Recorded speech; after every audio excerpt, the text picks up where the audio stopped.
From Wish TV and the All Indiana Podcast Network, this is the Business, Equity, and Opportunities Podcast with Scott Sander. Welcome to the Business, Equity, and Opportunities Podcast. I'm Scott Sander. On this episode, you'll be there as one of the nation's leading small business advocates kicks off her Made in America tour. We visit the IU Nutrition Hub to see how it's serving truly the community. And we draw our inspiration from a 2023 rally winner.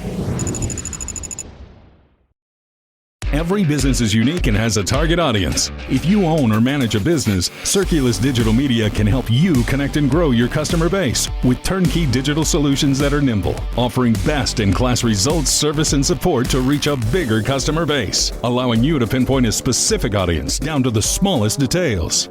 Get outside the city, the state, span the globe. Put Circulus Digital Media to work for you. Get started now at circulusdigital.com.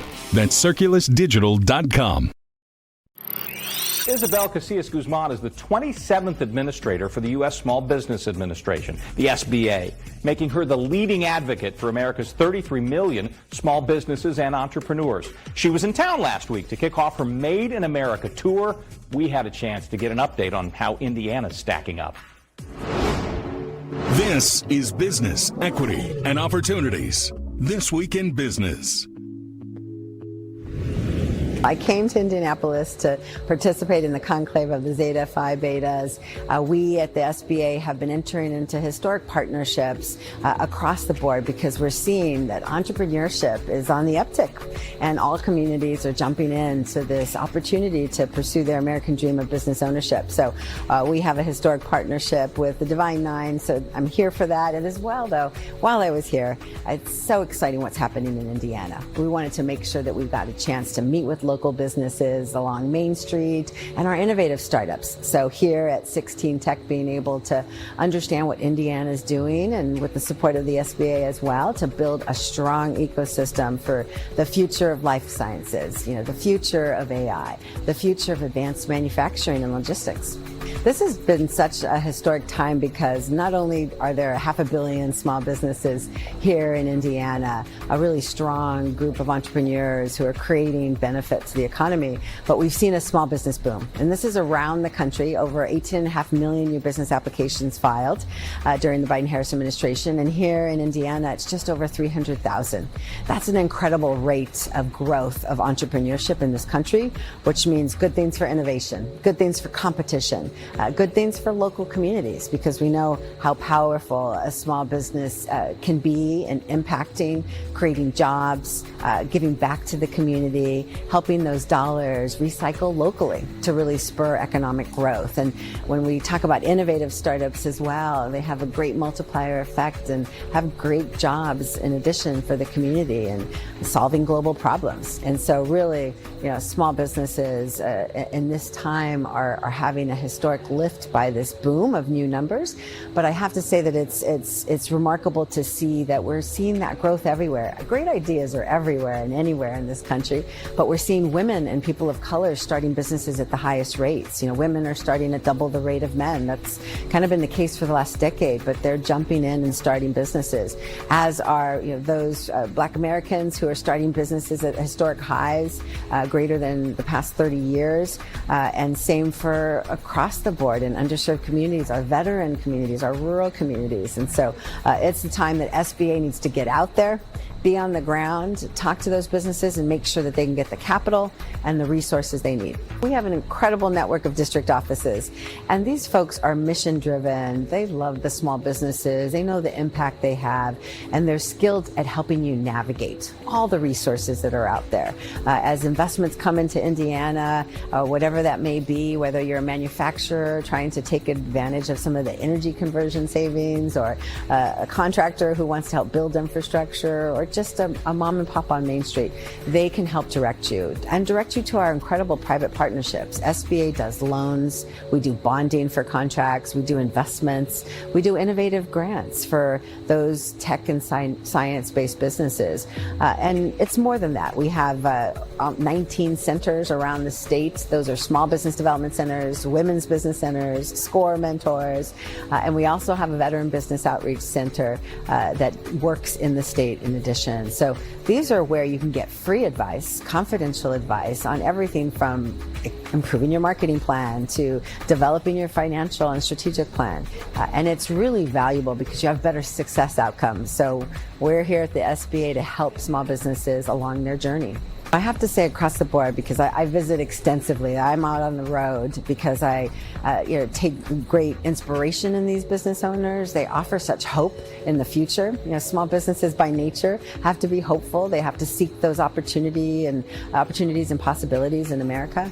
And so what I'm always impressed by is that will and determination to just solve those problems and make a path forward. Of course, our small businesses have undergone tremendous challenges over the past few years, from the COVID pandemic, inflationary pressures, the workforce great resignation. And that's where we've leaned into various issues to try to help. And we're hopeful by these inflationary numbers dropping. We're hopeful to see continued growth in consumer spending. But I think overall, what I hear more than anything from many small businesses is that I wish I had started using these free services from the SBA earlier. Had I had those tools or knowledge or network or mentors, I might have been able to overcome that challenge faster. So what I can't emphasize enough is that this is a federal agency that's fully committed to the American dream of business ownership, and we are here for all communities to help you grow and scale. I come from a small business family. My dad started his first veterinary hospital when I was 1 year old and grew to a network of hospitals in California. But I grew up working with him, dealing with clients, helping them, and I knew that every customer that walked in that door was so valuable and important to our family. Well, that's how I feel at the SBA. And I tell my team we have to be as entrepreneurial as the small businesses we serve, understand our customers, make sure that we're serving them. And it gives me an incredible honor to hear about small businesses who successfully navigated our program. And it also gives me just as much honor to be here in Indiana to solve problems, because when I hear of a small business owner getting stuck in the process or facing a challenge, it gives me the opportunity to go back and fix that. And so that's what's my greatest joy right now in my career, is being selected by President Biden to lead this really important agency to help achieve a vision where the economy works for everyone. This is Business Equity and Opportunities. Far too many of our neighbors in Indianapolis do not know where their next meal will come from. IU Health is taking an unusual approach to the problem with a nutrition hub at Methodist Hospital. This is Business Equity and Opportunities. Industry Focus.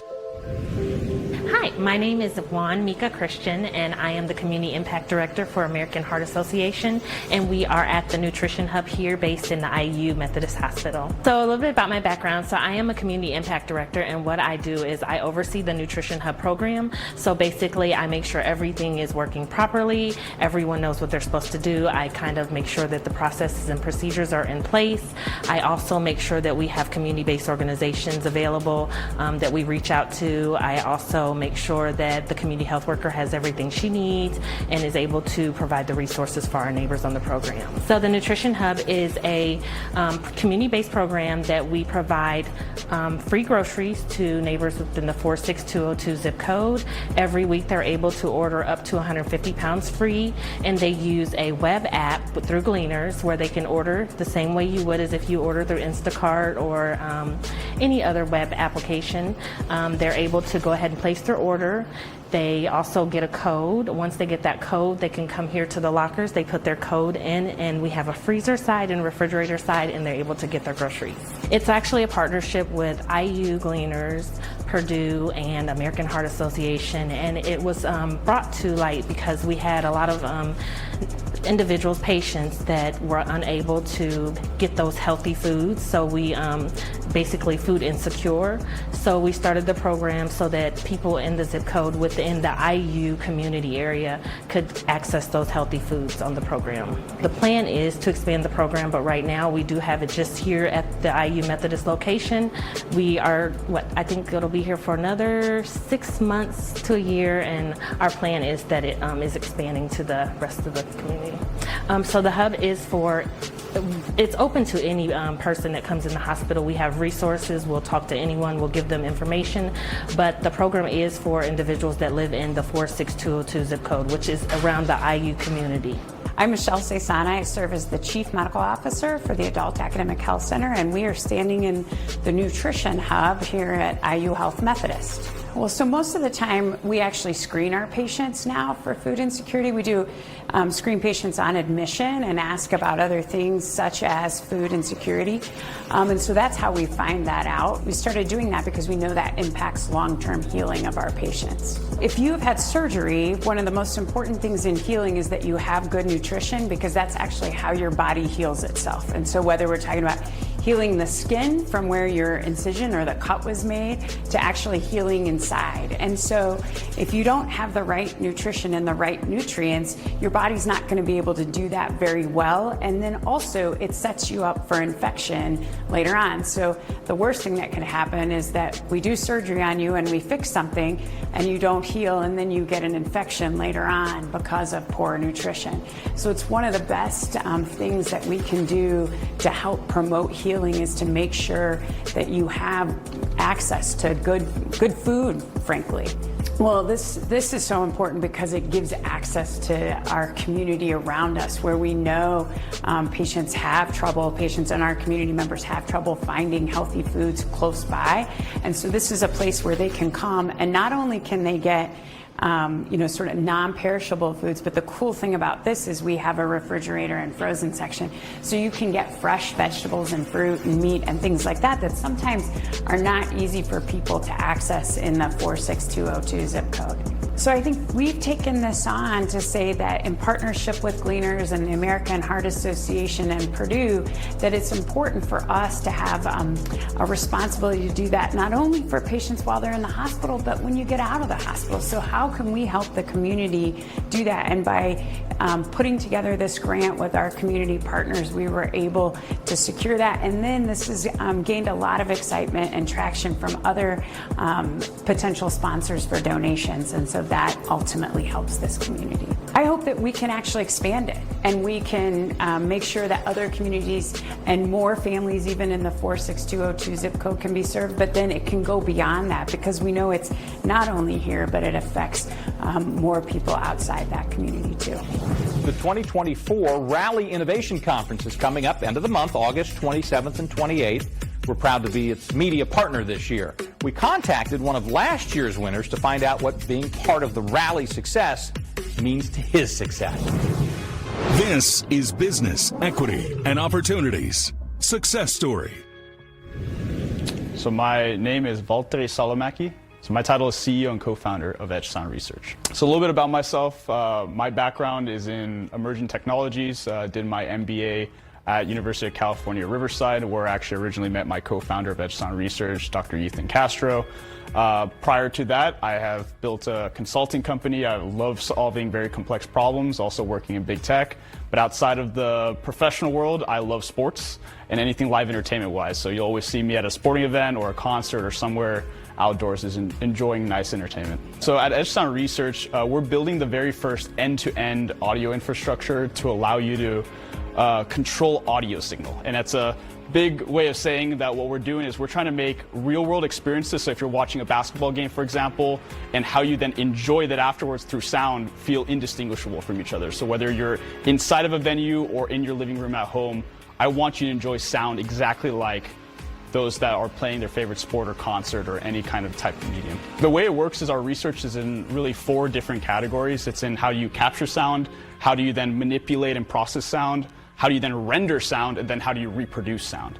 The thing that we're known for is audio reproduction. We invented a new way to create sound, which is called embodied sound. And what that actually does is we can turn physical material into sound by manipulating vibration. So for example, a stadium seat, flooring, walls, we can actually just vibrate them so quickly that the human body can both hear and feel without the need of any speakers. Yeah, so the process itself is we have a hardware mechanism. That hardware device you just attach to any object. All that does is just vibrate, similar to what you're used to from like a PlayStation controller. If you've ever been to like an IMAX theater, the same vibration. What our software does is it actually turns that vibration based off the material it's connected to create full frequency sound. So from feeling the lowest end of audio that you can actually feel all the way to hearing the highest end of audio, all purely just through vibration.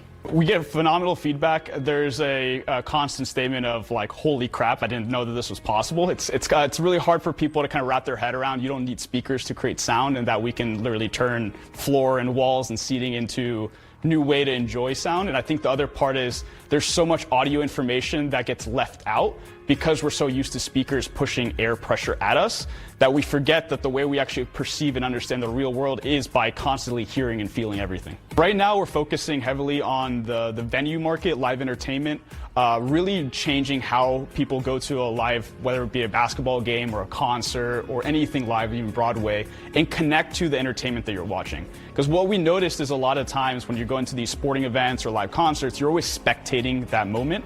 What we want to be able to show is that you can actually connect and feel exactly like the players do, or feel exactly like your favorite performer does on stage directly from your seat with this experience. Yeah, so I went to Rally last year. I got invited by a couple of our previous investors, recommended to go check it out. Thought it was really intriguing, especially one, I mean, there's a nice cash prize tied into that, but the other part is really the indie ecosystem overall. There's so many sports teams out here. You got obviously Pacers, Colts, you got Indiana Motor Speedway. So for me, I was really going into that conference last year looking for opportunities just to network and learn more about the community and how I can tap in with all this new technology.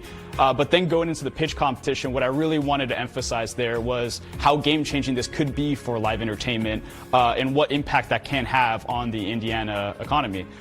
So going into the presentation, I really focused on our current focus, which is on live entertainment and basketball, with the NBA being one of our strategic partners, being able to roll that out with a team, and that first partner ended up actually becoming the Indiana Pacers right after pitching at the Rally Pitch Competition.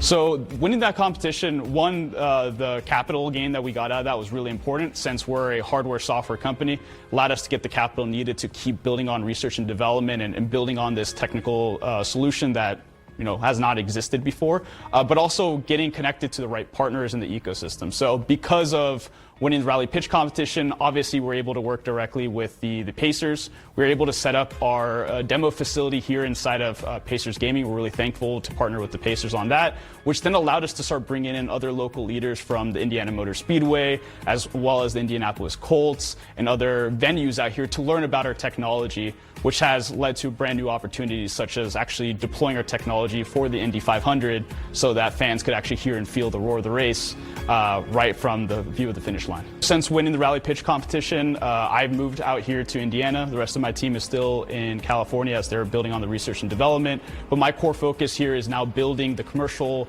aspects of our technology in the Midwest, starting here in Indiana, making sure we have a strong footprint before expanding into other Midwest cities. Business Equity and Opportunities will have highlights and speak to participants at this year's Rally Innovation Conference throughout the month of August. Our thanks again to all the contributors who joined us for this episode of the Business Equity and Opportunities podcast. We hope you found it enlightening, useful, and inspiring. You'll find more information about the show on our website, BEOshow.com. You can watch Business Equity and Opportunities Sunday mornings at 10 on Wish TV or live stream it through wishtv.com. Each week we provide 7 full segments with topics ranging from how to get started and how to access capital to the day-to-day running of your business and questions about accounting and bookkeeping.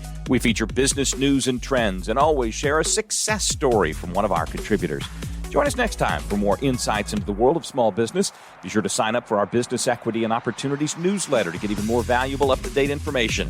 And if you have any questions or you'd like to be part of our show, please email us. The address is beo@wishtv.com. We'd love to hear from you. I'm Scott Sander. Thanks for listening. Watch the Business Equity and Opportunity Show on Wish TV and access all of our content and share it on demand anytime at BEOshow.com. You can find more podcasts from Wish TV on the All Indiana Podcast Network at allindianapodcastnetwork.com.